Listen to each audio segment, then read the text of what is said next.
Hello, this is Randy with Excel for Freelancers, and welcome to the Class and Student Manager. In this training, I'm going to show you how to create unlimited classes, unlimited students, unlimited locations, and unlimited staff. We're going to be able to select any specific class, have the information show up here, select on a student, be able to update, add new students, and also be able to track payments on a per student basis. It's going to be a fantastic training. I've got so much to show you, so let's get started.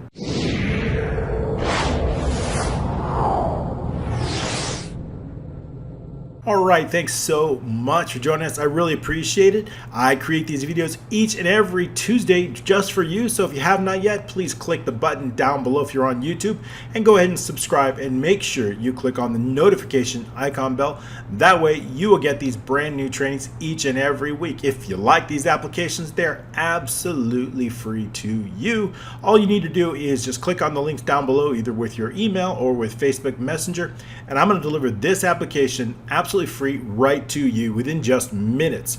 Of course, if you want 150 of my best applications and templates, that is a great deal. I've got that on sale now for just $56. That's just 37 cents an application. That helps keep these trainings free each and every week, so I really appreciate your support.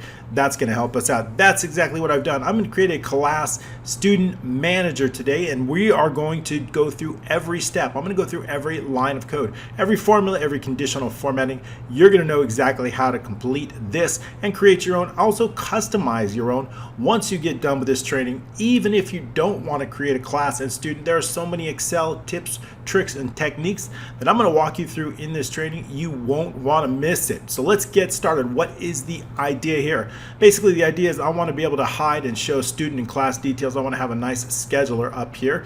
Let's expand this because that's actually the manager. And also make sure when you have these settings, just like I do here, you want to just also make sure you size and properties, any shape. We'll go ahead and reset that. Move, but don't size. We don't want that sizing. Okay, so we've got the class and student. When I select on a specific class, I want the details of that class to open up. I want to know what date, what time, the duration, room, and anything. And if I want to update that, I want to make a change, all I got to do is click update and save. It's going to refresh the schedule. Notice it pulled it from this. Why? Because we have location. If we make a change to 102, it's going to show up on room 102. So we have multiple locations. I've also got multiple staff. We can schedule based on multiple staff. If I want to put that back in room 101, all I need to do is just select the room. We can create unlimited rooms and save that. And then of course, all we need to do is go back to the 101 room schedule, and it's going to show up in that. So it's a great idea. We can also set the duration. If I want this to last more than 1 hour, maybe I want to last 2 hours. So I just click 2 hours here. And then what we're going to do is we'll save that. Now it's going to be 2 hours. The height of that specific is based on the duration. So it's a great way. And also, if you want to set your durations, we've got unlimited. So maybe we've got every 15 minutes. Maybe you want to make it every 10. I've got an admin section that's going to show you exactly how to customize that right here. So we can set the duration. If we want to set it just for 1 hour durations, we could do that too. So when we update the schedule here, just by saving it, it's going to update that. That way you can have multiple schedules, completely flexible. You can create this for any type of application. You can create it for work orders. You can create it for scheduling. You can create it for job management, task management, project management, you name it. This type would be great. So I want to get started right away. Let's go through the code. Now, I really love creating these applications from scratch for you, and I know you do too. But the issue is when I create such a comprehensive application such as this, with hidden values, with multiple previous and next week, when we got so much to cover, it's a lot to cover in from scratch. So I try to bring you those. Sometimes on the simpler ones, we will do them from scratch. Sometimes we will do them with me walking you through the code. So in this week, I'm going to walk you through every step of the code. Of course, if you do have any questions, I'm more than happy to answer them. You can put your comments down below in YouTube or on Facebook or wherever platform you're watching this on. I'll be sure and respond to your comments. I do that each and every day, so I want to make sure I get to every one of your comments. You can also delete students from the list. Let's return this back, let's say 10 or 15 minutes, just the way we had it, because I like to expand. We can show more on that. Let's say 15 minutes, which is nice. Schedule, we can just save that, and it's going to update that automatically. And so the idea is when I select on a specific schedule, I want that class information to show up here. When I select a specific student, I want that student to show up here. If I want to add a payment, click add the payment. It's going to add that payment. It's going to put the most recent payment at the top. I want to be able to save students or update or delete students. I can do that with these buttons here. I can hide the student details just by clicking here, selecting on a student. It's going to open it up again. I can also add new students by clicking. Let's bring it over here. We can click add student. This is a little bit big. I'm going to move this over here. We don't need it all the way over here. And then I'm going to bring these buttons a little bit over to the left because we don't need them all the way on that. I want to bring them into your view. Of course, if you're on a bigger screen, which I am, but just for the training, you can keep them far apart. I'm going to try to compress everything within your view here just so you can see it. So if we add a student, it's going to clear that out. It's going to let us to add a student. So let's see, we can easily add a student, put on an enroll date. We also have pop-up calendars in here, so we can change the date of it. If we want to change the date to the 14th, we can click save, and it'll save that date. We can also save this student, save it. It's going to save that student, and then we'll be able to add that student. It's automatically going to be alphabetized, so it's going to be down here at the bottom. We can add that student to a class, so it's really great. We didn't give it any specific skill level, but if we wanted to, we could just do that here. All right, so what else do we have here? We've got a lot to show you, so let me give you the rundown of how this application is going to work, and of course how the data is stored. This is our schedule. This is what we call a front end. We don't have any data stored here. We have our class details stored somewhere else. We have our payments stored somewhere else. We have our student details somewhere else, and we have also our instructors and our room stored somewhere else. So everything on here is the front ends, and this is the best way to design your applications so that you can then eventually share and sync your applications with others. We also have the ability to add a class, go to previous and next week, and click on this week. So a lot of features to show you in this. So we've got our front end screen here. We also have our classes. This is our database of classes. We have all the classes that we have, class ID, a unique number for each one. We have the date, the time, the duration, the room or location, the instructor, right, the class name, the name we given, and the total students that we have in the class. This gets updated as we add students. We also have the enrolled students. This is a specific student for enrolled classes. So that means in this particular class, student ID number 7 is name and the grade and scale and the row. That's just the row of the table here. We want to keep track of that. That's going to help us, and I'll show you that later on. So basically all of our enrolled students, those students who are enrolled in specific classes, would come up here. I've also got a student list. It's just a list of students that we've got. Notice we just added Tim. If we wanted to add some information onto him, we could just add, let's go ahead and add these here so we can give them some expert level. And we also have, phone number and email address, and we also have the enrollment fee. If we want to add an enrollment fee, we can do also on that. But of course we would just add it through here. If we wanted to add it through here, we would do that too. Adding it through here and just changing it here. So selecting a specific, and then just notice how the enrollment fee, if I want to change that and click save, and we go back to the student list, we're going to see that it's now $60. So we update that database from that front end. Okay, so what else do we have? We also have a list of student payments. I want to know basically the student ID, which is a unique number for each student. Notice each student has their own unique ID. As we add students, it creates a brand new unique ID. That's very important. We need that unique number for each student. So when we track payments, we got to know the student ID, the date that they paid, and the amount that they paid, right? So what also in the admin, I want to keep track of some lists and some information that's going to help us. First thing I want to know is what start date, right? If I want to start this on Monday or Tuesday, we could do a Sunday start date. If I want to start this on Sunday, we could do that. I could probably add a schedule refresh button up here, but this works just as fine. So when we do that, it's going to be saved, and notice it's now on the previous week. So if we go back to the next week, notice everything got shifted over here. Now we're starting on Sunday. Okay, so now it's really great. We can make the start day of the week dynamic. Really, really helpful in this. So if I put it back on Monday here, then I'll update the schedule, and everything's going to shift over here once we save it. And then let's go ahead and update that. Next week, it's on the next week here. Here they are here on the 14th. We can also set a different week. So if I want to select this week, we can load this week.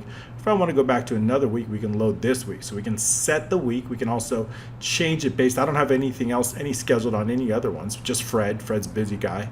He's taking all the work from everybody else. We can also do that. So that's part of the admin group. We also want to know the interval, right? If I want to set our 5-minute intervals, our schedule is going to be really very long. You see that our schedule is going to be really quite long, right? We don't want that, but if for some reason you wanted that, you could do that. So I'll stick with 1 hour so you can see the idea is really great, because our scheduling information, our classes here, the shapes that are based on that. So when we click save, now we got it back to 1 hour. Actually, I wanted it on, let's say it's 15 minutes. So that's, we can show more details. So 15 minutes, we'll set that up. So now we have that set at 15 minutes, and we can show inside this, I want to show the start time, I want to show the name of the class, and I want to show how many students are enrolled. That's what this 2 is for. We could add on that, we could put students enrolled, either way.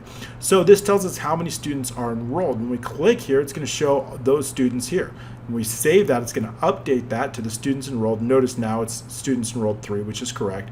This is 5. Let's save that. I'll make sure to update that.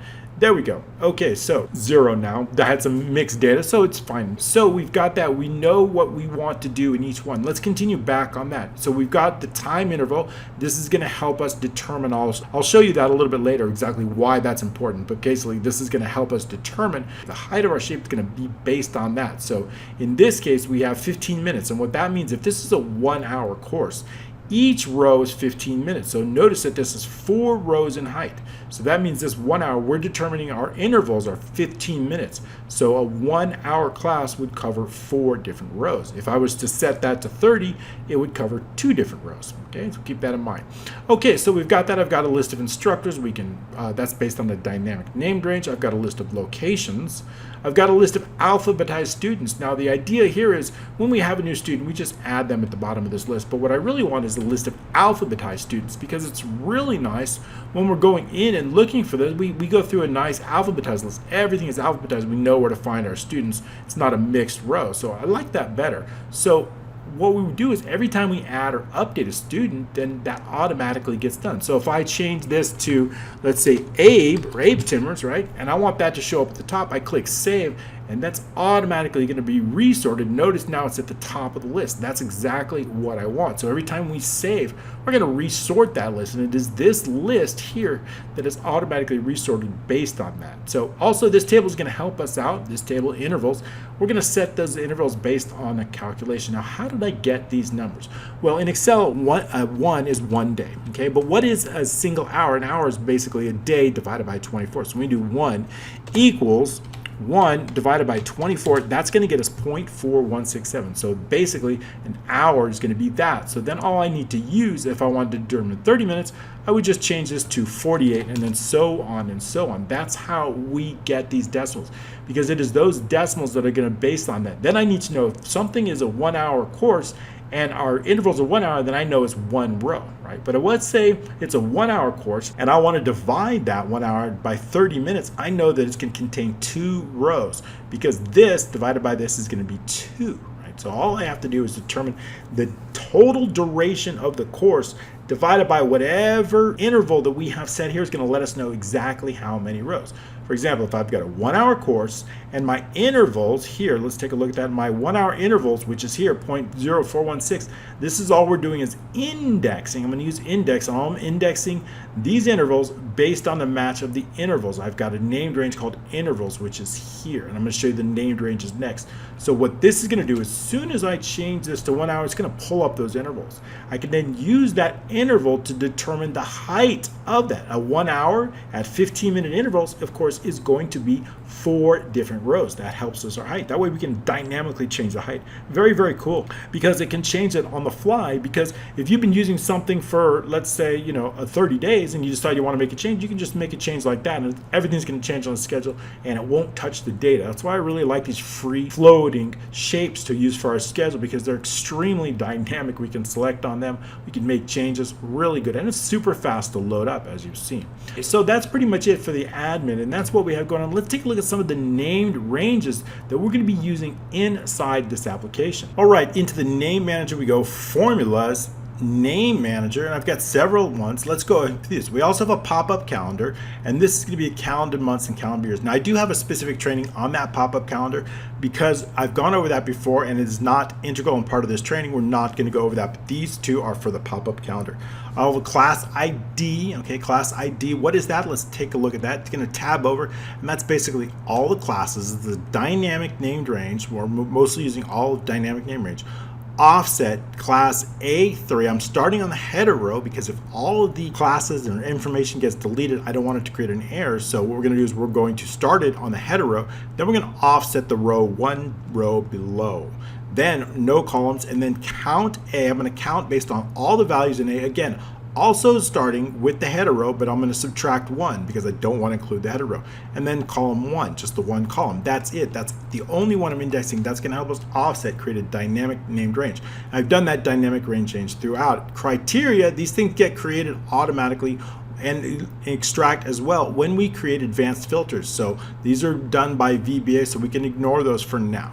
Okay, the instructors, obviously I've got a dynamic list of instructors. As we add instructors, this offset will create it. We need those instructors because we need to select between multiple instructors. Interval, I went over that. That is the time interval. We're going to use that in formulas, and we're going to use that to help us inside the VBA code. Intervals, plural, is our total intervals. That was what we used. Remember, when we ran the match formula inside this formula, we used that intervals. That helps us to extract the interval based on this. So we've got the interval in time, and we've got the interval in decimal format. We need both of those.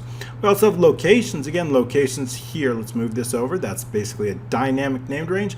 We can add multiple locations. I mean, it doesn't have to be rooms. It could be anything you want. You could use West Side. You could use different states.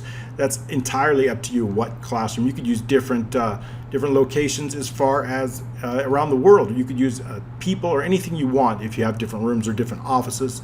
So there's a lot of flexibility in that. The start day, that is the start day 1. That's going to help us determine, notice it's on Monday, what the start day is. Monday would be 1, Tuesday would be 2. So as we change this weekday start, that start day is going to help. And that we're going to use inside in a formula, and we'll go over that with you. Okay, continuing on with our named ranges, we have student grade. That is the grade skill that I want. We're going to need that so we know what student grade, the dynamic range. Student ID is the unique ID that's in our student list. We have student list here. That is the list of all the alphabetized students. Notice this list, student list, is alphabetized. Student name is not. Student name is based on just our database of student name. Let's go with that. Student names. This is our list that is not sorted based on the database. This is our list that is sorted. So we have sorted and unsorted. Student names is unsorted. Okay, students sorted here. We have a student sorted here. Actually, we don't need this one here. We can get rid of that one, okay, because we had duplicates of that. So I have students sorted here and then student names here. Okay, so stored, just keep that in mind. So we have sorted based on that. I had a duplicate there. Weekdays are all the weekdays. That's just a drop-down list for our start date, so we can start that date. Simple, just all the days. That is it for our named ranges. That's all we need to do to help us. So let's move over, and I'm going to unhide columns A and B, and that's going to be used for admin, and I'm going to walk you through that before I walk you through the code.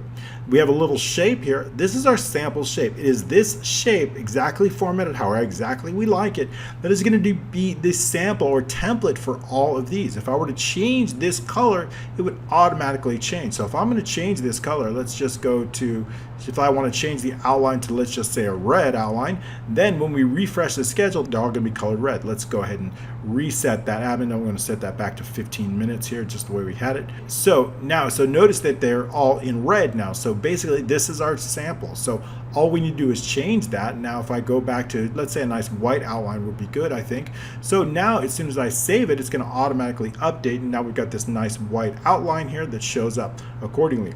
So this is our sample shape. When we create a schedule, what we do is we duplicate this, and then we assign a specific name, and we clear all the existing out. The class ID is the ID that's for the selected class. And when I select a specific class, it's going to change. This ID is going to be based on the class. So if I select here, it's class ID 4. So if we take a look in here, we're focused on this class right here, class ID 4.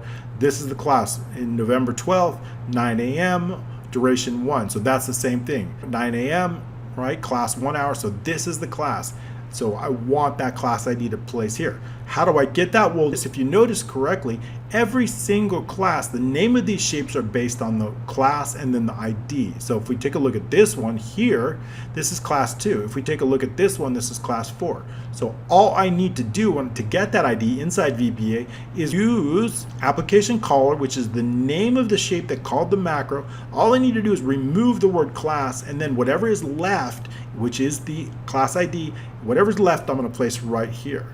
Then what I need to determine is the row. What is the row? So for example, if we selected class ID 4 or class 1, I need to know that it's row 4. So if we select class ID 1, I need to know it's row 4 because I need to load all the information. I need to bring all the information, and I need to bring it all in here. So how do I do that? Well, I need to know what row it is. We're going to use the match formula for that. So we're going to wrap it on if here, match, we're going to match B2. So once I place that ID in there, this formula will let us know what row it's on. So we're going to use B2. Then the class ID is going to be the ask. We're looking up that class ID. That's the named range. We went over all the classes. 0 plus 3. We're adding 3 because our first class, our first row starts on row 4. Our first one starts on row 4. So if our return is 1, I need to add 3 for that to actually get the row number. And that's just what we did here. If you've seen my videos before, you've seen that. Sometimes it's repeat. Sometimes we go over a lot of, but it is that repetition that makes us, instead of us being okay at something, it makes us good. Or instead of being good, it becomes great. It is that repetition that really helps us, and it cuts your programming time in half. So even though you've heard these things before and I've programmed them many times before, the only way that I'm able to develop an application like this in a day and a half, I started yesterday and I finished it at 2 o'clock today. So a day and a half. The only reason that I can do that is because I've done it so many times, it's on the back of my head. I want you to get that good. So even though you've heard me say these things, index match and things like that, if you're watching my videos long, that repetition is going to make you great, and it's going to cut down your programming time in lower and lower. And that's why I can develop these comprehensive applications in a day and a half. The other days of the week, I'm working on my mentorship, the accounting program. And that reminds me, if you want to develop your own Excel application and learn how to sell it, I'm going to have a course just for you. That's the Excel for Freelancers mentorship program.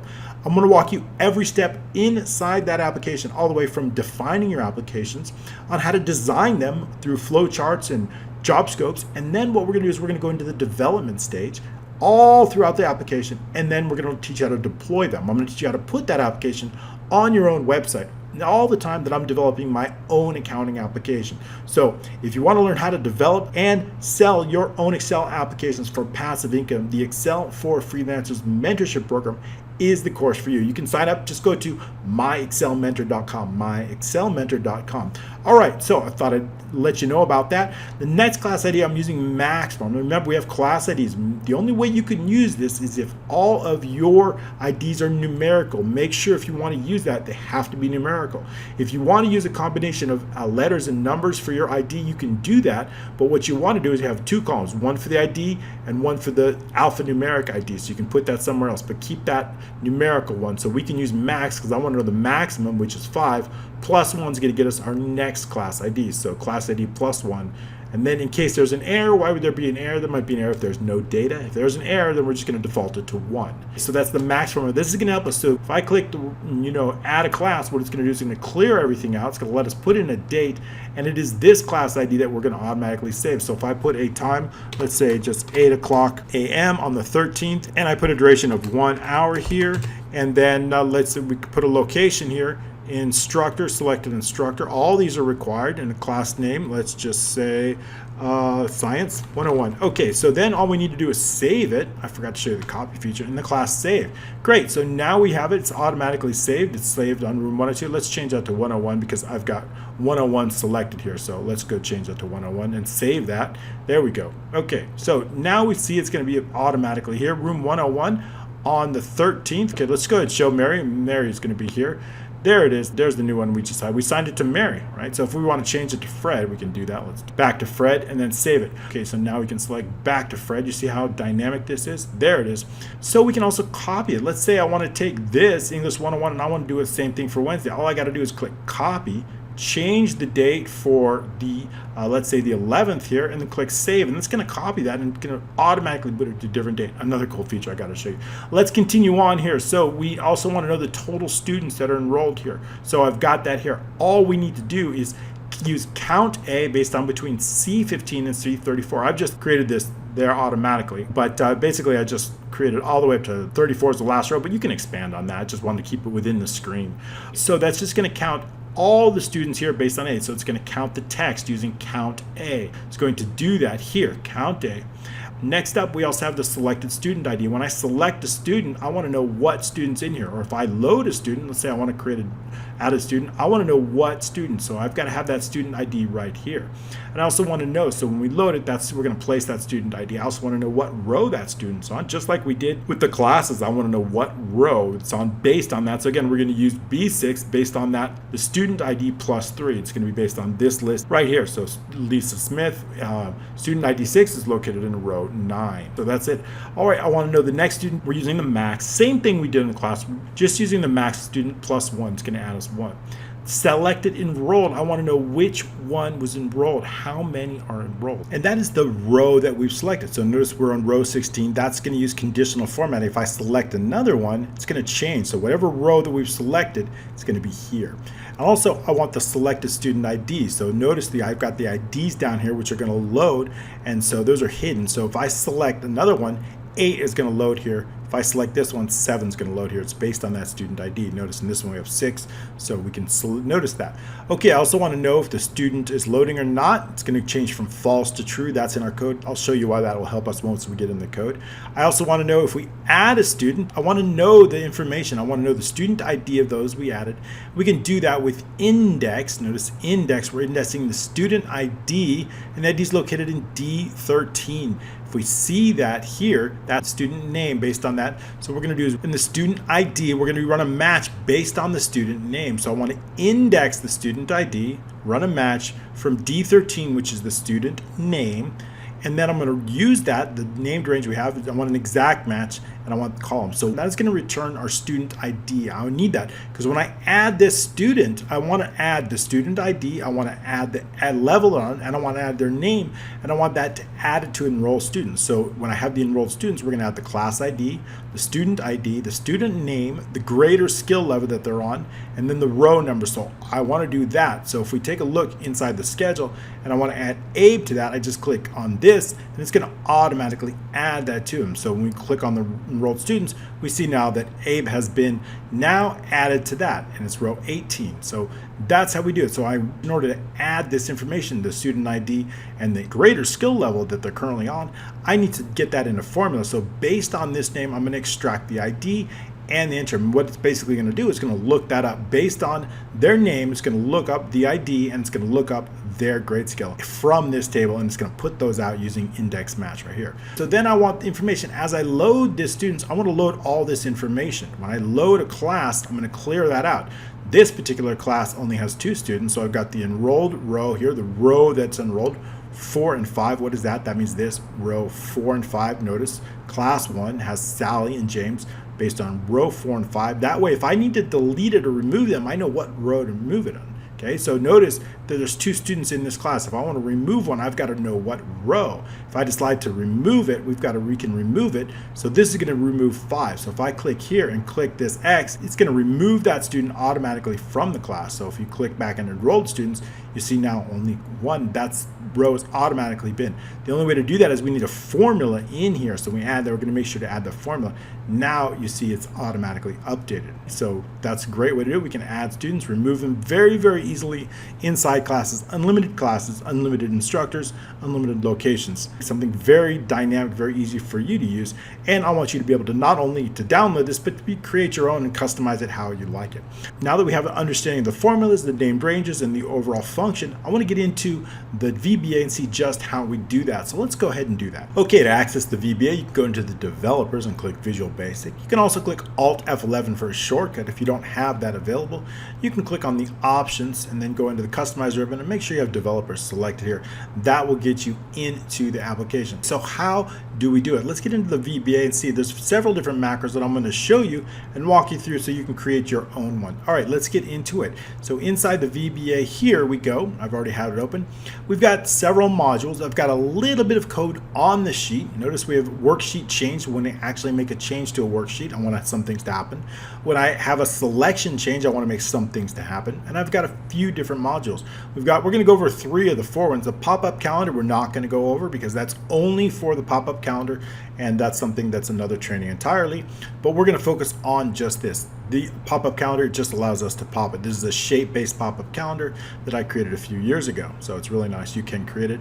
And I'll make sure that the Z index is pulled up to the top so you can see it. All right, so we've got that covered. We've got a lot to show you on here. So let's get into the VBA. What I want to do is I want to start out with the class details. We're going to start out with on how to add a class, how to save a class, and how to select and load a class. So I've got a lot to show you. Let's get into that right here inside the class macros here. So this is what we're going to focus on. And I also want to think, the first thing I want to do is notice we can show and hide class details. If I want to hide the class details, I can just click here and it's going to hide those class details. If I select on something, it's going to automatically show those class details. See that? Hide the class details and then show the class details. And in this macro, all we're going to be doing is pretty much hiding rows C and D, and I'm going to be also hiding this group shape. There's a specific shapes that are grouped. We're going to call that the class group, CLS group. I didn't name it CLASS for a specific reason, and that's because we're deleting all the shapes when we clear the schedule of those named class. So it's CLS group, that's our class group, it's focused on this. So we're going to hide that as well, and that's all we're going to do inside the macro. So if we take a look at that shapes class group, we're going to hide that using MSO false, and also columns C and D, we're going to entire column hidden equals true. On the show one, we're doing exactly the opposite. We're going to basically show it and then hide. So and show it and then unhide the entire column hidden equals false. So we're going to unhide columns C through D. Notice if I click this button, click assign macro, we see that the macro is called class details hide, class details hide. So that's the macro that's been assigned. So it's going to hide it. Now part of the macro for this is going to show them. So there's a macro that we're going to get in, which is going to show the class details and load the class details. Inside that macro, we're also going to actually show the details. So we're going to run this macro here, show inside another one. So let's move down the list, class add new. So for add new, all I pretty much want to do is make sure that we are actually clearing out all the fields associated with this. So I want to do that, move that over a little bit, and I'll move this shape over. This little icon gets kind of moved over a little bit.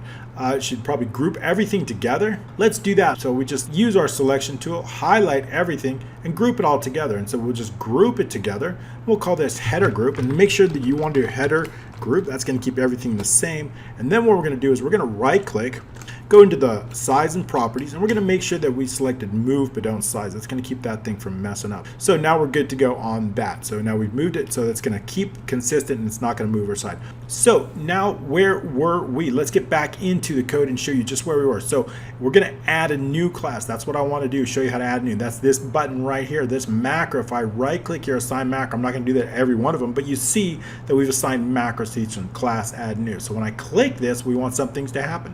What is it that I want to happen? Well, I want to make sure that we automatically clear out all the associated fields here. Let's pull the selection tool off. Clear out the fields associated with. I want to clear out, most importantly, clear out the ID. It's a brand new. So any ID that was here previously, I want to clear it out.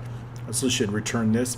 And then what I want to do is I want to make sure that we are ready for a brand new one. So everything's get cleared out. If the user tries to save it, of course, what we're going to do is going to say, hey, we make sure to fill in all the class details. So we just want to clear that out. And I also want to make sure that we've unhidden this column here. So I want to run the macro to show the class details. So that's what we've done in here. So we're going to clear out all the associated fields, run the macro, show class details, and we're going to select D4. That's going to select and give us the pop-up calendar, and then automatically when we select it, that pop-up calendar is going to go. This particular pop-up calendar, we can change colors on it, so we can do a lot of different things. So feel free to grab this as well. So we can put in the time. Now that we've covered it, let's go on to the next macro. And then save and update. So since that's our next macro, let's go ahead and fill out the information here. We'll put in the time. Let's just say it's a 2 o'clock p.m. and let's just say we've got our 2-hour a long class here. So we want to actually be 2 p.m. not 2 a.m. unless it's a sleeping class. It would be nice. Sleeping class. Okay, so we've got a location. We can set the location. We'll keep the locations at 101 so they can appear on the schedule here. And I'll keep the dates. Let's set the date back to date that's going to be on. Let's select the 9th because there's nothing here on the 9th. And select the instructor. We're going to continue with Fred. Fred's a busy guy. And the class name, let's just call it Sleeping 101. So we've got sleeping. Now what we're going to do is we're going to save it. So basically what I want to do is I want to take all this information and I want to create a new ID. I know the next class is class 8 ID based on our max. So I'm going to take that class ID. I'm going to put it here. And what I want to do is I want to get the first available row, put that class ID here, and take everything else and put it here. here. Now we're going to use data mapping. If you're not familiar with this, something I've gone over, and it helps us reduce a lot of the code. So basically what I want to do is I want to map these cells D4, D5, D6, D7, all of these particular cells to a column within our database. So I've done that just here. D4 is the date, D5 is the time, D6, D7. So basically all I need to do is loop through these, starting in 2, going all the way to 7, and then whatever is in D4, put it here. Whatever is in D5, of course it's the schedule sheet, place here, and so on and so forth. So that's just what we do, and that reduces a lot of code. So if we have a large database, we only need 3 lines of code to do that, so it's a lot easier. So let's get into it. So save, update. The first thing we want to do is I want to count. First thing on application worksheet, and count a D4 to D9. That's a great new trick that I'm going to show you, because otherwise, if we've got so many fields, let's take a look at that, bring that back into the schedule. What I want to do is I want to count all the text, all the cells with text. If that doesn't equal 6, if it only equals, let's say we forgot it. If that only equals 5, notice we've got 5 and not 6 cells, and we try to save it, it's going to say, please make sure to fill in all the class details. So what I want to do is I want to count all the cells using count A. Count A is the same function that we use inside the cells, and if it's less than 6, I want to let the user know to please fill in all the cells. So that's just what we do inside the code using count A. So if application worksheet function count A D4 through D9 is less than 6, then please make sure to fill in all the class details. That's a great way to automatically check to see if they filled in all the cells. And of course, you can adjust your range based on this. It's a great way. It's better than saying if this is blank or this is blank or this is blank. I mean, we do that 6 times. So this way we can do it in just one single line of code. Great. So now all I need to do is determine if it's a new class. We're going to use the same macro to save and new classes, and we're also going to use the same macro to update existing. So the differentiation is this right here. Notice there's no class row. If for some reason I were to change this to the class ID, it would give us a row. But having B2 blank, we know that it is a new class because B3 is blank. No row is signed. Notice it's looking for a match based on whatever's in B2. If a match is not found, it's going to return blank. So blank B3 is going to tell us this is not an existing class. It is a new one. So in a new one, means we need to save it in a new row here. If it's an existing one, that row will be available right here into B3. So that's our differentiating factor. So we can go in. So if B3 is empty, then it is a new class. Let's reduce this down so we can see a little bit. If B3 is empty, new class. Then we can set the class row is going to be the first available column using sheet 2, A, and XLUp plus 1. That's going to be the first available one. It's going to be our new class row. So that's going to get us a new class row. For this particular one only, what I want to do is I want to set the class ID. We know that the class ID is in B4 because that's our next one. I want to take this and I want to put it in 2 locations. I want to put it in B2 and I want to put it in column A in the first row. I also want to put it right here in our ID. So we're going to do just those things inside the code. So B2 is going to equal B4. That's going to set the class ID. It's going to take from our next class ID. It's going to place it in our current one.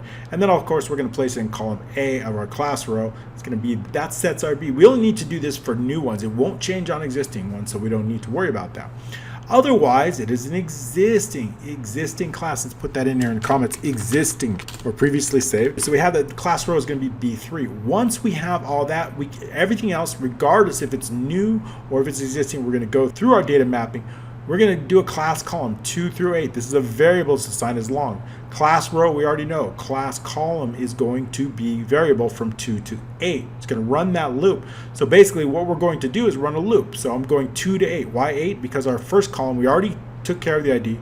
Our first column, if we do this column, you see equals column 2. Okay, so this is column 2. And we need to run all the way over to the last column, which is 8. So all the way over there, I want to bring all the information. So I'm going to look in B4, I'm going to place it here. I'm going to look in D5 and place it. I'm going to loop through that. And that's just what we do inside this data mapping. So sheet 2, the row, the class column value. So this value is equal to whatever's in our range. And where's that range located? Remember, that range is located right here in column 1, all the way up there.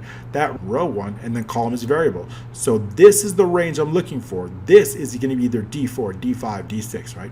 So this value, we're going to bring the value over from the scheduling sheet into the database. That's it. Next up, we're going to run the macro on schedule refresh. We'll go over that macro in just a bit. And then I want a message box saying the class has been saved. That'll let the user know. That's it. That's all we have to do, whether we're saving or updating. So when we click save, it's going to automatically save it, refresh the schedule, which is going to show that, and it's going to show that up here, all the way up here. That's it. That's all we have to do to save it. The formats don't necessarily matter because they will automatically get properly inside the schedule. So now that we understand how to save it, how do we load the classes in? Now that we know how to put it inside the database, how do we bring it from the database inside? If I select this, I want to load that information inside. So how do I do that? Well, the first thing what I want to do is I want to determine the name. When we create this, I'm going to give each one a unique name. Notice this is class 8. So when I load it, I need to run a macro, and that macro is going to be running. If I right click the assign macro, we can see it's called class load. This is the macro that's going to be assigned to these shapes. That's been assigned. So class load is the macro that we're going to go over now. It is that macro. So the first thing what I want to do is take this shape name, which is also called the application caller. Application caller is the name of the shape that called the macro. So that way I can assign the same macro to this because this is called class 1. So that means different shapes using the same macro can actually have load different things. So whatever I load here, I'm going to pull out the word, I'm going to remove the word class, take that 8 and place it right here. That's just what we do inside the macro. So let's take a look at that. First of all, what I want to do is I want to color each one differently. So what I want to do is whatever shape, notice that there's shape 1 is here. So if I click here, I need to recolor shape class 1 back to green. So the first thing what I want to do is determine what is currently there. Get that information. So I'm going to get that information right here. So inside shape name is going to be the application caller. We're going to put whatever the user, you're going to put that in a variable. Shape name is a string variable. Next up, if B2 isn't empty, then what I want to do is I want to automatically recolor that back to the green color. So shapes, class, and whatever's in B2, notice it's 1. Class 1, fill, 4 color, RGB, 152, 199, 35. How do I know those numbers? How do I know? Well, it's relatively easy. Let's go into the format. You can see shape fill, and then we'll go into the more fill colors, and we see right here this color is 152, 199, 35. So that's a great way to show it, and then we can just transfer that inside our VBA, and it's going to color right. So that's going to take the existing shape and recolor it back green. Now that we've recolored whatever shape was previously selected, we can automatically focus on the new shape. We've already determined that inside here. So now what we can do is B2 value equals replace shape name. Remember, this shape name is class 1, class 2. I want to remove the word class. I want to replace it with blank. Taking out, basically, this is extracting the word class. So whatever's left, which is going to be our class ID, I'm going to place that inside B2. And then we're going to calculate it, that just to make sure that everything gets calculated, because what I really need to make sure that B3, which is our class row, this is going to tell us everything we need to load. I need that row, so that's important. So that's based on a formula. We're going to calculate that. Once I have that row, we're ready to load in everything else. So the first thing we can do is calculate it. B3, as long as it's not empty. If it's empty for some reason, please select a class to load. Exit sub, nothing we can do if we don't actually have a row where that class is located. Then we're going to set the class row as a variable, long variable, B3. That's going to give us our class row. Once I have that class row, I can then run a reverse loop. Remember, we had a loop from 2 to 8 that added all the information. I'm going to run a reverse loop. Now what I'm going to do is I'm going to take all the information other than the ID, because we already have the ID. So I'm going to take from 2 to 8, I'm going to take whatever's here, I'm going to place it in D4. Whatever's here, I'm going to place it in D5, and so on and so forth. That's the reverse loop for data mapping. So dot range, sheet 2, so I want this in. Remember, this is our range here that's located here, D5, D6. Take that, whatever is in sheet 2, cell, class row, and class column, whatever's in that data validation, I'm going to place it right in this range here. That's all we have to do. Just loop through that. I'm going to bring all that data back inside here. I'm going to bring all that data right in here, just with those 3 lines of code. Next up, I want to know what's selected. I want to select, I just chose an orange color, but I want to differentiate with the selected class, and I want to know what class has been selected. So if we format that, again, go into the shape fill, and then more fill colors, we can take a look. 244, 162, 52. That's the orange that I chose, and I just transfer that orange inside the code here. 244, 162, 52. That's going to take the shape name. We've already defined it up here. Remember, the shape name is the application caller. We know the shape name. Now we've set it, shapes, fill, the fill color, RGB. I'm going to set it to that orange so we can easily, clearly see which class has been selected. Next up, we're going to refresh the students. I'll go over that macro with you. We're going to class details. We're going to show, right, when I select the class, if for some reason those class details are hidden and I select on a class, I want to show those class details. Notice if it's hidden, I want to show it just by clicking there. So it's going to run the macro to show those class details. So that's just what we have there. So back into the code. The next thing is I just want to select something else. So we're going to select D5, just something inside the class so they can make changes if needed. That's it. That's all I have to do to load the class. All right, so what about class delete? Relatively simple. We'll move a little quicker here. We got a lot to cover, so we're already 45 minutes into this or whatever. So I want to delete a specific class. All I need to do really is determine the row. We know the row. If I know the row, I can determine that, right? I can just delete this based on the row here. So that's all we have to do. Of course, we're going to ask them, are you sure you want to delete this class? If yes, then delete it. Okay, we'll just click no for now. Actually, we'll click this one, the one we just created. Notice this is on row 11, which is right here, 11 here. So if I want to delete this class, all I need to do is just click delete. Are you sure? Yes, and it's going to delete. So after it gets deleted, it goes into the new mode. We're adding a class, so we're ready to add a new class if we want to add a new class. So how do we do that? Well, all we have to do is, again, determine the row. In this case, it's B4, and then ask them if they want. It's relatively simple. So I'll give them, are you sure you want to delete this? Yes or no. If for some reason their answer is no, we're going to exit the sub, nothing else to go on. With sheet 1, if B3 is empty, B3 is our class row, we need that. If we don't have that, then we got to go to clear class. If for some reason no, we're just going to skip all the way and just clear the class. But assuming it's not empty, we're going to put it into a variable called class row. Then sheet 2, which is our classes, class row, entire row delete. This is going to delete your entire row. Then what we're going to do is we're just going to run that macro to add new, and we're going to refresh the schedule. That's a macro I'm going over, because if I've deleted it, you want that class to be empty. You don't want it to show in the schedule, so you want to make sure to refresh the schedule.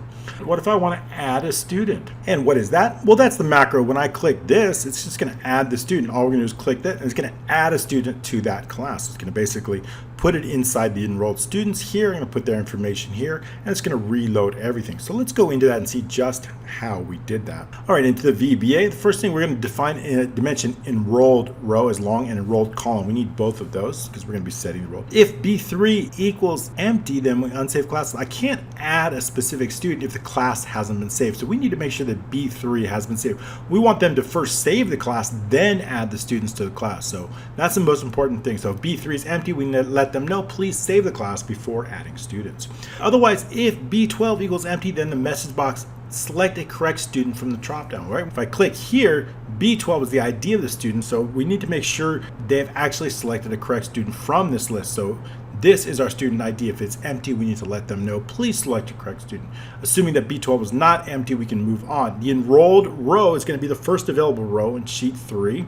Then we're going to run another data mapping. Basically, again, all I'm going to do inside a roll student is going to take whatever's in B2, B12, D13, and B13 from here, whatever's in here, again, B12, B13, and then of course D13. I want to add all that information inside our enrolled students, including the class ID. So we're going to use data mapping just as we did before. This time sheet 3, the enrolled row, the enrolled column, can equal sheet 3 this time, row 1. That's where our range is coming from, right? Sheet 3, row 1 in the enrolled column. That row 1 is going to be either A, B, C, or D1 right here. Going to bring in, so whatever's in those ranges, we're going to put them right down here. The last one is E. That's just going to put our column down here. So the last one's not mapped. All we're going to do is put in that formula equals row and then parentheses in and out. So that's all we have to do. So the last one, sheet 3, E in the enrolled row equals row. It's going to set that row formula.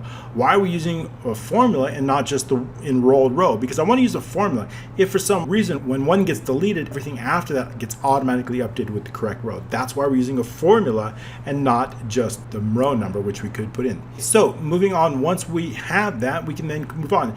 D3, clear the contents. I want to clear the students, right? They've just added a student, so we can clear D13 out. The next thing I want to do is then load the students, right? I want to load that new student. So if I add that student here, I want to make sure we load that student. I want to put him down here or load it here in the class so we can see that. So how do we do that? Well, again, that's called class refresh students. We're going to focus on that in just a moment.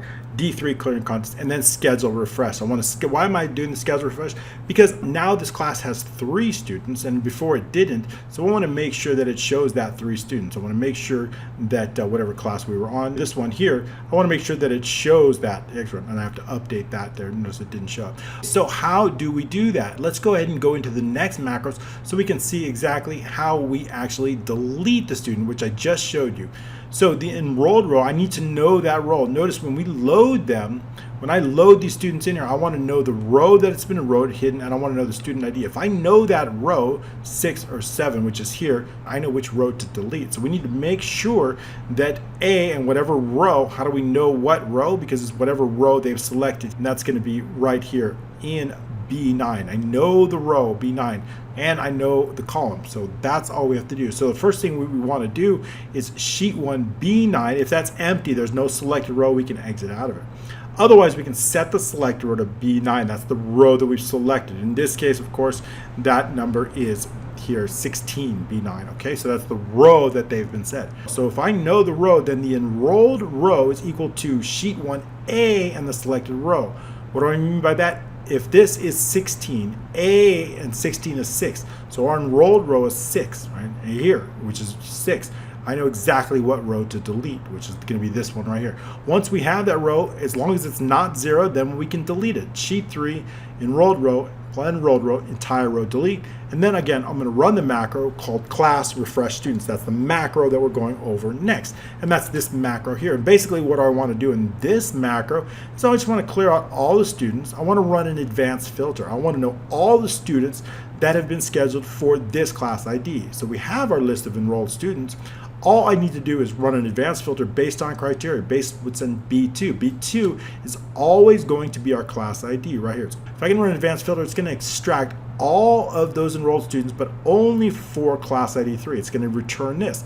And I'm going to do is I'm going to take this information and I'm going to bring it right over into here in these 4 columns here. That's all I'm going to do inside that. It's a very simple macro.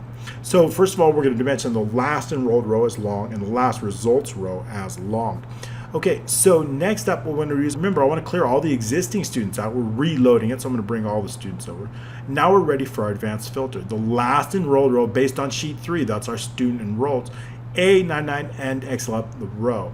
If the last enrolled row is less than 4, then we're going to exit the sub out of it, right? That means there's no data, right? If we have enrolled, if that row, the last one is less than 4, that means there's no data. We don't need to continue. But continuing on, assuming that there is data, we can then move on. I'm going to run an advanced filter A3 starting on the headers all the way through E, and our last enrolled row. We're going to run an advanced filter. We're going to copy that information over. And we're going to use the criteria G2 through G3. That's our criteria, which is our class ID. I'm going to bring all that information over. I'm going to copy it to range I2 through L2. Unique equals true. It shouldn't be the same student in the same class.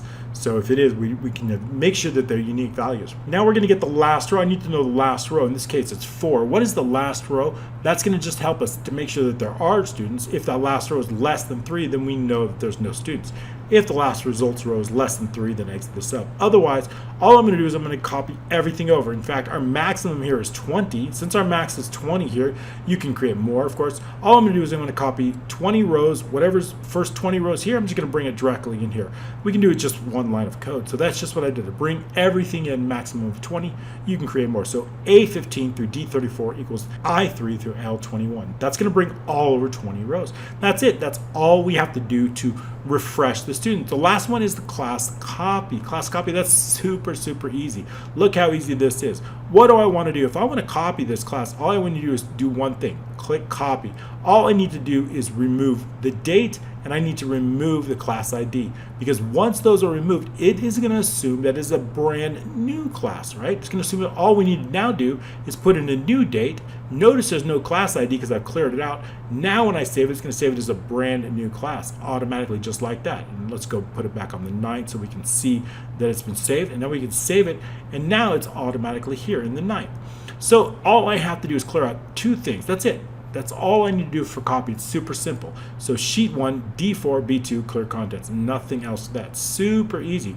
Great. I'm glad we got into the pop-up. Let's go into the scheduling macros, and then we're going to leave off with the student macros. There's just a few scheduling macros. It's relatively simple. All right. In this particular module, we have schedule, refresh, and we have this week, next week, and previous week. Really simple. We'll go over that Schedule Refresh, a great little macro. The first thing what I want to do is we're going to have to determine the classes. So basically what I want to do is I want to load all the classes that Fred has an instructor. I want to load all the classes between Monday, November 9th and Sunday, November 13th. And I only want to load the classes associated with room 101. If I select another room, that's going to show something different. So we only want to load classes associated with a specific location or room. So how do we do this? We need to define that. And basically what I want to do is take all of our classes, run them through an advanced filter, and then have those results show up here. So that's all we're going to do. So how do we do that? Let's go ahead and go into that.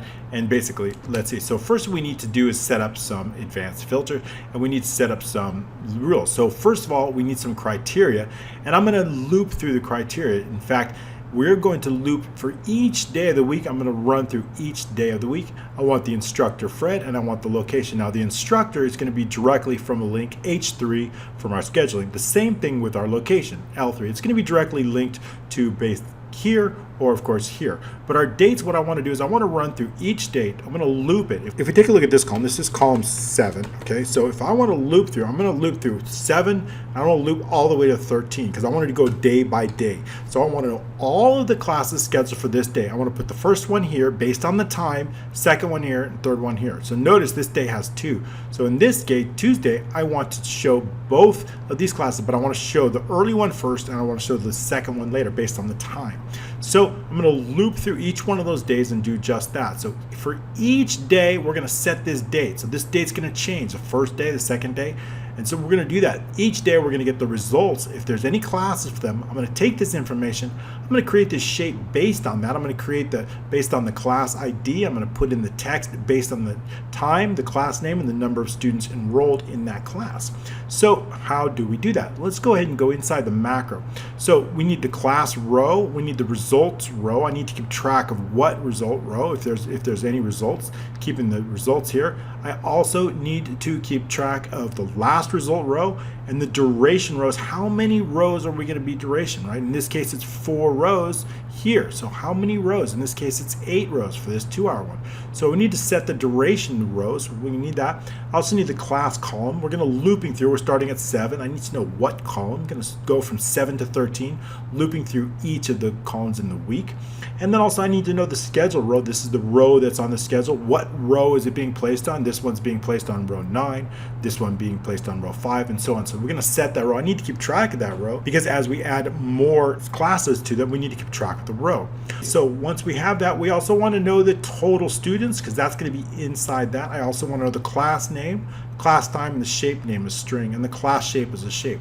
First thing I want to do is I want to get rid of, when I refresh the schedule, I want to get rid of all of these. But I want to make sure it's only these. I want to get rid of all these shapes.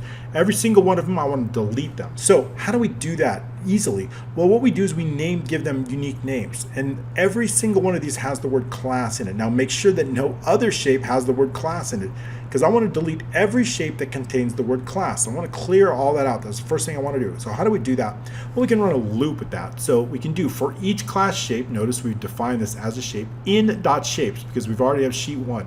So for every single shape inside this, we're going to determine if it contains the word class, then we're going to delete it. So how do we know that? If the in string class shape name, the name of the shape, if it contains the word class, then that would be greater than 0, meaning it contains at least once. If we do, our shape name was class, it would be 2. So anything greater than 0, then delete it, class shape delete. That's going to delete every one of our shapes. So we're going to run that loop until all of our shapes with the class are deleted. Once we have that, we can then focus on or put our focus on sheet 2, which is our classes. So first thing I want to do is, again, run a advanced filter, but to do that, I need to get the last row. We're going to run that last row, and it's here. So we can do that. The last class row is equal to .a and x left. This is going to get us our last class row.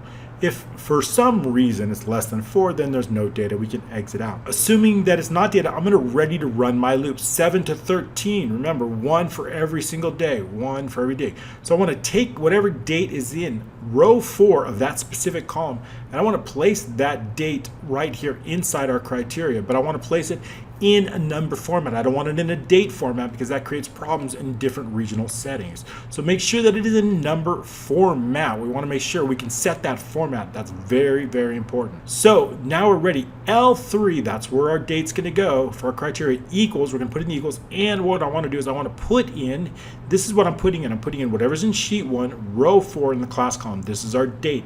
This is our dynamic date that's going to go through each one of the week. But I want to format that. I want to format based on a number. I want to give it a number for it. So I'm just going to give it that number format. That's what I want. That'll ensure that regardless of the criteria, regardless of the date formatting, it is going to properly run an advanced filter on your date with the proper criteria and get the proper results. So that's how we do it. That's a great way to do that, to make sure that it ensures. In the past, we've had lots of problems with dates on advanced filters, but this will ensure that there's no date.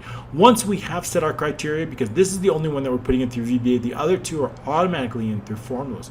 Once we have that, we can run our advanced filter A3 through H in the last criteria, copying it over L2 through N3. This is our criteria, L2 through N3.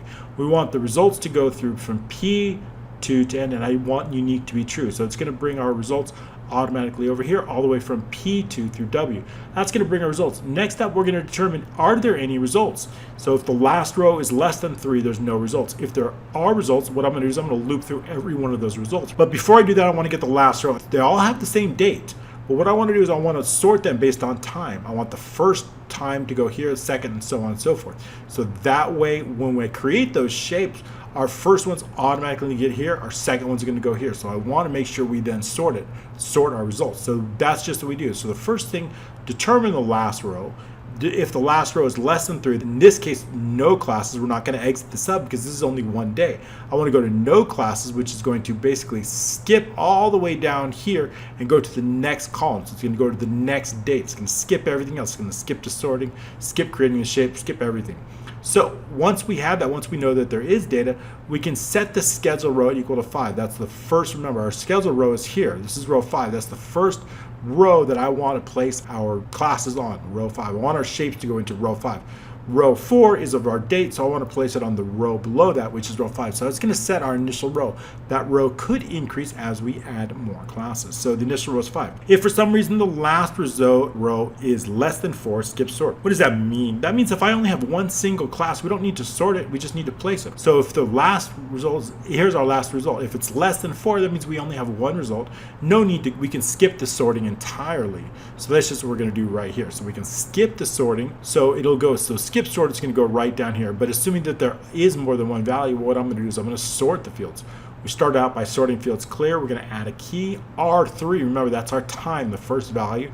Sort on ascending, right? Ascending, we want the lowest first and the largest time last. So that's how we're going to set our range based on our results, and that's going to apply. Now that we have our results sorted, now we can then go ahead and create those. So now we can set our loop from 3 to the last results row. The duration rows is going to be based on what? Remember, I said our duration row is going to be based on our duration, which is located in S. Let's say it's 1 hour. So if it's 1 hour, in this case it's a decimal, we're going to divide that by our interval. Remember our interval. So if our interval, again, is every 15 minutes and we have 1 hour, what's our result going to be? Our result's going to be 4. Right?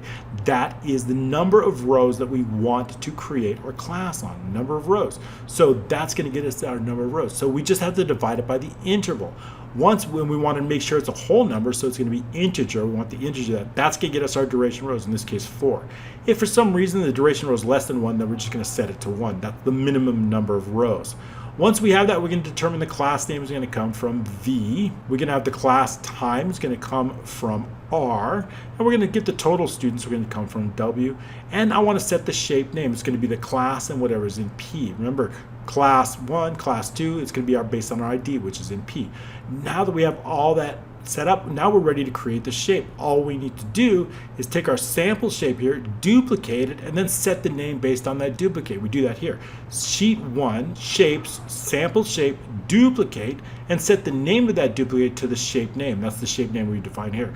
That's going to set the shape name based on the class and the text class and the ID. Because now that we have the name of that, we can focus on that. We can place the left of that. We're going to focus now with sheet 1 shape name. This is the new one we just created. I want to place it based on the left, the top, the width, the height, and the set the text, and set the macro. So the left is going to be basically whatever's on our schedule row and our class column. Remember, our class column loops from 7 to 13. Our schedule row is going to start out at 5, so we know it's going to be 5 if it's up here. We've already set it up here at 5, but that could increase if we have more. So we've based on our schedule row, we're going to place it just a little bit to the right. I don't want it right on the border. And also I want the top position a little bit down from the top. So I've added 1. That's going to set the top position of our shape. And it's going to set the left position. Next up, I want to set the width. I want the width to be exactly as this column. If I decide I want to increase this column for some strange reason, and I save it, I want that to increase. Notice how it automatically increased. But if I want to set it back to the regular, I just set it back. So it's going to be a dynamic width, which is really, really helpful here. Let's set it back here. Pretty much close enough. So we can set it back. So this shape is going to be based on the width of this column. So it's automatically going to set the width. So that's just what, or slightly less, just a little bit less so we can see the borders. So the width is equal to sheet 1 cells, schedule row, schedule column, the width of whatever that column is, minus 4, because I want it slightly less. I want that width slightly less so that we can see the borders. I don't want them on top of each other. I want it slightly less.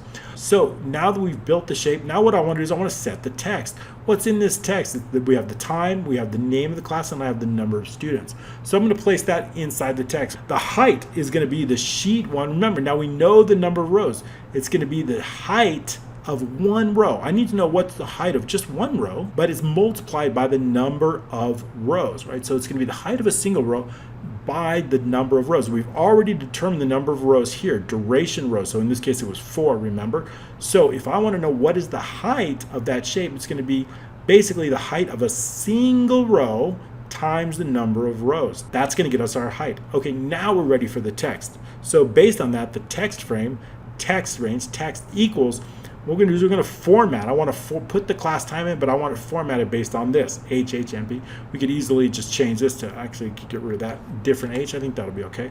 Let's take a look at that, see what that looks like. Though we've got no, it depends on how you want it, but let's take a look. I think I like that a little bit better. It takes up a little less space. So instead of 09 a.m., it says 9 a.m., which looks better. Okay, so you can format it however you like. You can do it 24-hour clock or whatever. So we've done it here. So text range equals format class time. First thing I want to do is put in that time, and I'm going to format that time based on this, AM, PM. Then what I want to do is I want to add a space, and I want to put the class name. And then I want to add another space, and then a parentheses. Then I want to put in the total students, and then the end parentheses. That's going to be it. Now what I want to do is I also want to assign a macro to this new shape, because when I click on it, something's going to happen. I want it to load. Remember, we went over that, and I remember I showed you I was going to show you how we add this assign macro class load to every single shape. Well, we do it with on action. So on action equals class load. Now we've assigned this macro, assign macro to this particular shape. And then the last thing, make sure the shape is visible with visible is true. Next up, what we're going to do is we're going to reset the schedule row. But I want to know if I have another class, this one I know was 4 rows, but I need to update the schedule row to row 9, right? It started out at 5, but I've added it. So what I'm going to do is I'm going to update that schedule row to row 9 in case there's more classes on that day. So again, we're going to update that. The schedule row equals the schedule row. In this case, it started at 5 plus the duration rows. In that case, it was 4. So the schedule row is now 9. So if we have any more shapes, notice we're going to the next result. So if we have any more as we're looping through the classes, class 1, class 2, inside that day, it's now going to place the second class on row 9. So I'm glad I got to show that to you. That is the classes. That's all we have to do. So we're just going to loop through each one, and then we're going to make application screen up to true, updating equals true. It's going to make it a lot faster. So we do that. We loop through everyone, and we loop through every day. That is how we do it. I know I'm moving quick, but feel free to slow down this video or watch it as many times as you want. Next up, I want to show you some of the features. We have the ability to go this week, previous week, and next week. So I want to show you that. Now, the basic idea is when we make a change to this, automatically it's going to update when we select it. So when we click this week or previous or next week, all I need to do is really make a change to J3. Let's take a look at some of the on-sheet code real quick and the scheduling here. And we can see that if I make a change to H3, J3, or L3, then we're going to run schedule refresh. So all I need to do is make a change to that for this to happen. So in other words, if I click this week, previous, next week, all I need to do is make a change inside J3. So in scheduling macros, let's take a look at that.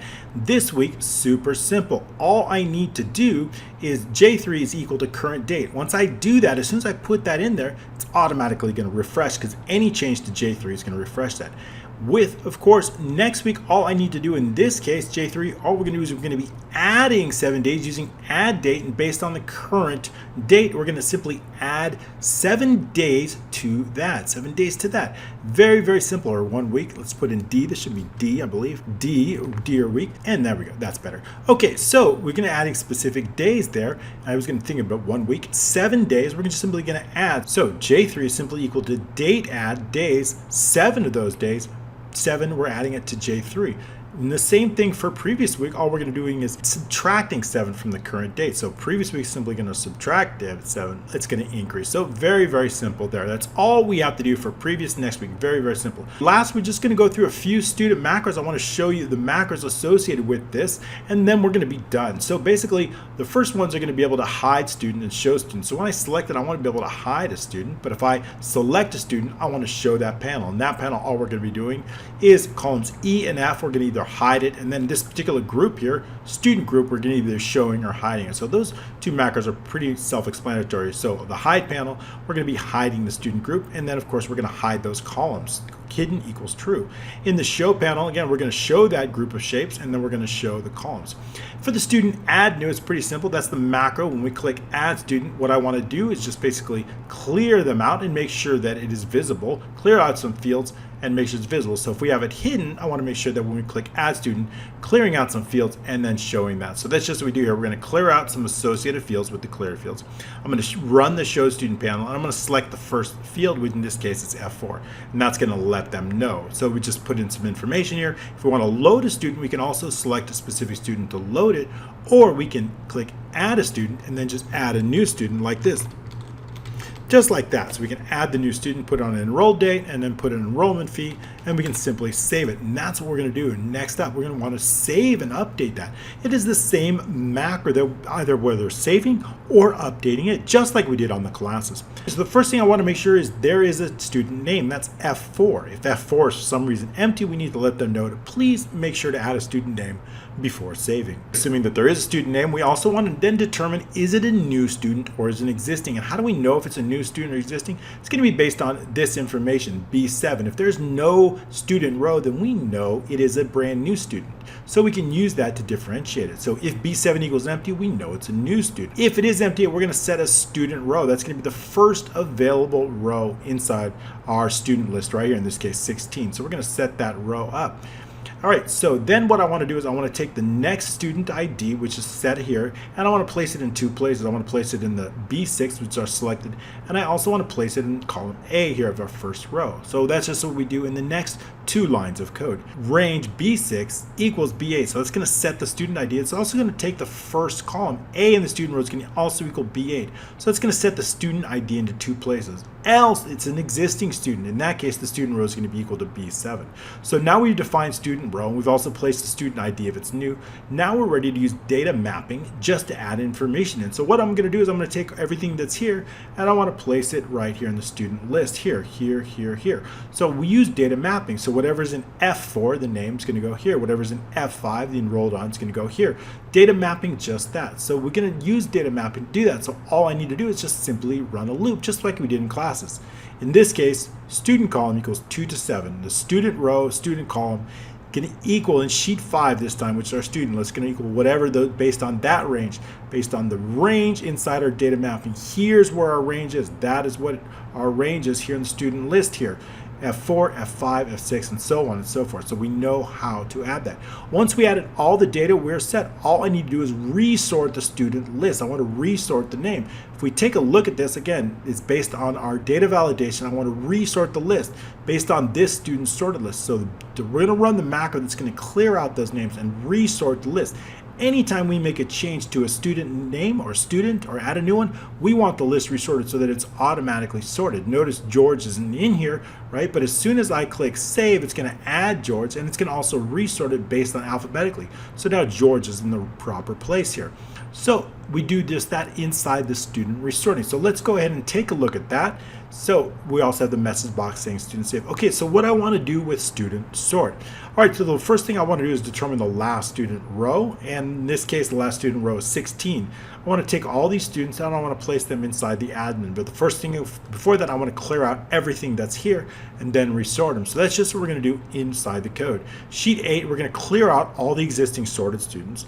Then what I'm going to do is I'm going to take everything from sheet 5, B4, which is our student name, I'm going to bring it over into H3. Then what I'm going to do is I'm going to run a sort. So first thing with the sort, we're going to clear any sorts. We're going to add a key H3, our first row. I'm going to sort it ascending, A to Z. I want that sorted based on normal. Then we're going to run the sort. That's it. That's all we're going to do. And then just click apply. That's going to sort those students. Once we have them sorted, I want to load the student. Also, I want to load the student. So how do I load all the information in? If I click here, I want to load the student. If I change the student name here, I want to load the student. There's no information for Frank, but I want to load that information. So either on a change here, F4, or on a selection here, F4. Let's go ahead and go look at those two right now inside the schedule. So if I make a change to F4 here on worksheet change, I know I'm moving fast, and B10 does not equal empty, meaning there's actually a row, then B11 equals false, means it's not loading. Then what I want to do, I want to set B6 to whatever's in B10. What does that mean? I want to take B6 is going to equal whatever's in B10. B10 is the student ID based on the name here. Based on the name, it's a student ID. So I'm going to take that student ID and I'm going to put it right in here. Once I have that student ID, I can load it in. So that's just what we do inside here. So we're going to take that student ID. Once I have the student ID, we can run the macro to student load. Also on the selection change, remember when I make a selection change to a particular student, I also want to load that.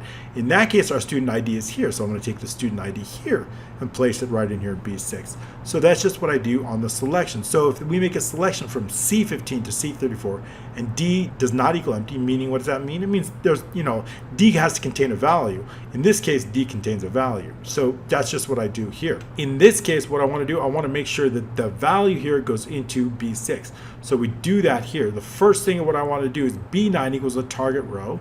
Then B6 is going to equal B and the target row. So that's going to take B6, whatever the target row, whatever's in B in the target row, this, or this, is going to place it right here in B6. Once I have that, I can run our student. I also want to display the deleted student button. That's going to display that button here so we can delete the student from there. And also that. And then of course we run the student load. So it is that student load macro that's going to allow us to run everything. So the first thing back in the student load, when I run that student load with sheet 1, the first thing I want to clear everything out. When we load it, we want to clear this information. I want to clear this. I don't want to clear all of this. So we do that with this line of macro here, clearing everything out. If B7 equals empty, right, B7 is our student row, there's nothing we can do. If we don't have a row, we're going to exit the sub. Student row is going to be B7. B11, we're going to set the student load to true and back to false here. Once we're done, we're going to set it back to false here. We're going to use reverse data mapping just as we did, but this time, whatever is in that student list, whatever is here, I'm going to put it in B4. Whatever's in here, I'm going to put it in F5. Reverse data mapping to bring it back inside here. So that's all we have to do. Once we load that, of course, that's going to be with a loop from 2 to 7. We're not doing 1 because student ID is already there. All right, so with sheet 7, now what I want to do is load in the payments. So basically what I want to do is once I have it, I want to load in all the payments associated with this. So we have the student payments. So the best way to do that is take the student ID, again, whatever's in schedule B6, put it here, determine our last row, run an advanced filter based on, I want to know all the payments, get all the payments here in our criteria results here, and bring them over into here. And that's just what we do inside this. So the last payment row, we're going to determine that based on sheet 7, right? Where's sheet 7? If the last payment row is less than 3, no payments. AC2 through 3, advanced filter. We're going to run the advanced filter based on sheet 7 here, right here. AC2 all the way through C. You're going to run the advanced filter. Our criteria is going to be G2 through G3, and our results are going to come from I2 to I3. So G2 to G3, results I2. In this case, we want unique equal false because if they make the same payment on the same day, that's okay too. We want it to go the same amount. If the last results row is less than 3, then there's no payments. We're going to skip down here to go to no payments. Assuming that there are payments, I want to sort them now based on the date. So all the payments based on the date. I want the newest date here and the oldest date here. So we want, in this case, it's going to be descending. So I3, that's our first payment date located in I3. Descending, because we want the newest ones first. Set our criteria here, set our set range here. Apply, and that's going to sort them. Once they're sorted, I'm just going to take 20 rows of data. Why 20? Because that's our limit here. We've got 20 rows. So all I'm going to do is I'm going to take this, whatever 20 rows of the student payments here, 20 rows here in this case, just like this, and bring them directly over into here, starting with E15 all the way through F in the last row. So that's just what we do inside the code here. Sheet 1, E15 through F34 is equal to I3, J22, bring over 20 rows of payment. So once we have that, we brought over that, then all I want to do is I want to make sure to show the student panel, right? If it's closed and we're loading if we're loading a student, I want to make sure that that's open, that student panel. So we're going to run the macro to load that. So now we understand how to do it. What about deleting a student? If I want to delete a student, I need to make sure that we know what row, in this case B7. So we need to make sure that we have that. First of all, we're going to let them know, are you sure you want to delete the student? If B7 equals empty, then exit the sub, right? If we don't have a row, we can't delete it. Student row is going to be B7. Then sheet 5, which is our student list, we're going to do student row, entire row, delete. This is going to delete there. And then, of course, I want to run the add new. So that way, when I delete it, when I take an existing student, let's delete this guy here. He doesn't have any payment. Delete it. I want to make sure, yes, I do want to delete it. And then it's going to go into the add new, which is going to clear everything out. Okay, super good. So last one, add the payment. What if I want to add a payment? This is our last one. If I want to select a student here and I want to add a payment, I just put in a payment here. Let's actually select another. Let's try this guy here. He doesn't have any payments. Let's select the class here. This one here I want to select. I want to add a payment to David. So if I want to select a payment, put in the payment amount, click add the payment, and it's going to add it. Now I want that date and the payment number to show up first. So how do we do that? Well, the first thing what I want to do is make sure that we have an actual student. If there's no student that's been selected, no students before adding a payment, please save any new students, okay? I need to make sure that the student gets saved before we're adding a payments because I need a student ID. So to do that, we need to make sure we let them know to save the student before. B7 is empty, that's not, student hasn't been saved. So we need to make sure to save it first. Assuming that it has been saved, we can do it. We also want to make sure that there's a payment amount. If for some reason F13 is empty, we need to let them know to enter a payment amount. So that will take care of that. Assuming that they've entered everything, the payment row is going to be equal to the first available on sheet 7. And then all we need to do is add in the information. What information are we going to add in? I'm going to add in the student ID, the payment date, and the payment amount inside there. So to do that, we just do this. A is going to take on B6, which is the student ID. B is going to take on the date, which is the payment date, and C is going to take on the payment amount. Once I have all that there, I want to reload the student. Why do I want to reload the student? I want to reload the student because I want that payment to show up. If I add another payment in here, I want that other payment to show up as well. So to click on that, it's going to add that payment, and now the payment's here, 55. You see it's here. So great. I'm glad I got to show that to you. Okay, cool. So what have we learned? We've learned how to actually create shapes, select on shapes, assign macros to shapes dynamically, to create and schedule classes, copy very easily, save a class, and delete classes. Also to list all the students associated with a class, we have that.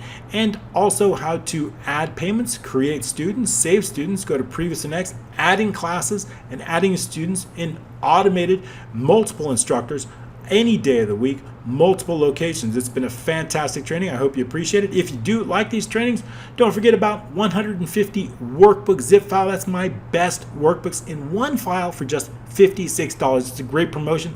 I'm not sure how I'm going to keep it open, so make sure you pick that up. I'll include the links down below. That helps keep these trainings free each and every week. Thanks so much, and we'll see you next week.